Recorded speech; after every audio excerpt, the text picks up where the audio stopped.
तो चलिए दोस्तों, मैं आप लोग के सामने बहुत ही सुंदर एक बेटी विवाह गीत लेकर आई हूँ। तो आप लोग लास्ट तक जरूर सुनिएगा और अच्छा लगे तो एक लाइक शेयर कमेंट करना ना भूलिएगा। तो चलिए मैं सुनाती हूँ आप लोगों को। हरियर बसवा काटवे मोरे बाबा, हरियर बसवा काटवे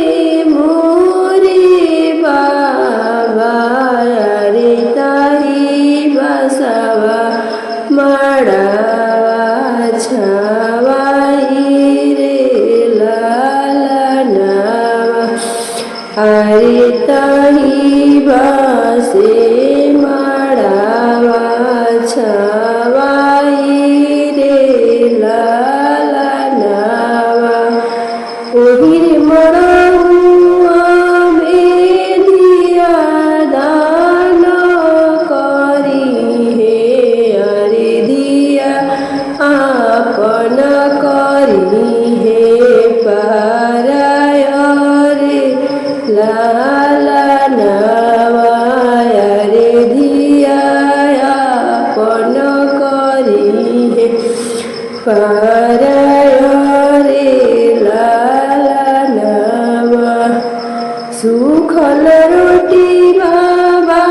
खाई के रहीती,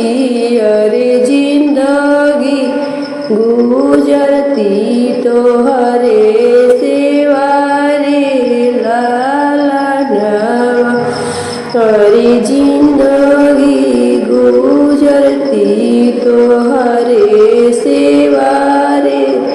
लालनवा, काहे मोरी बाबा हो छलो हमसे कइल, अरे दूसर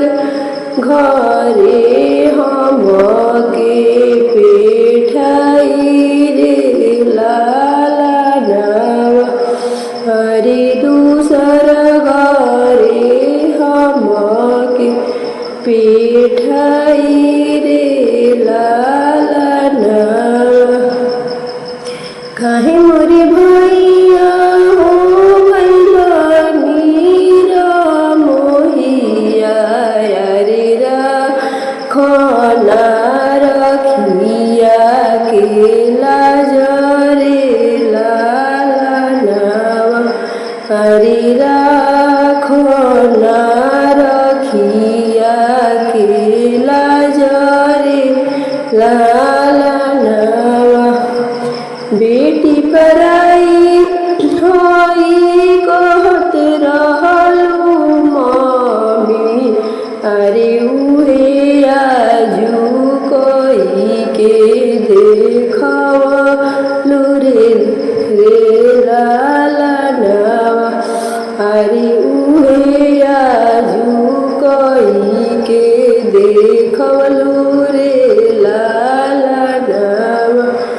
नहीं बेटी रोहू नहीं बेटी बिलख,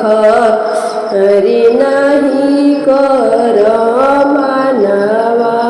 उदास रे लालनवा, अरे नहीं कर मानवा उदास रे लालनवा,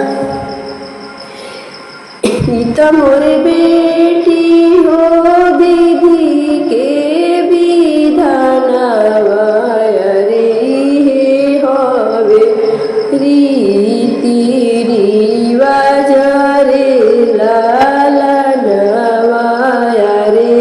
हे हवे रीति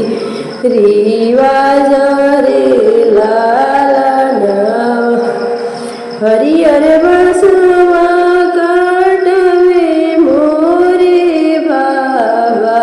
अरे ताही बासे मड़वा छवाई रे लालनवा, अरे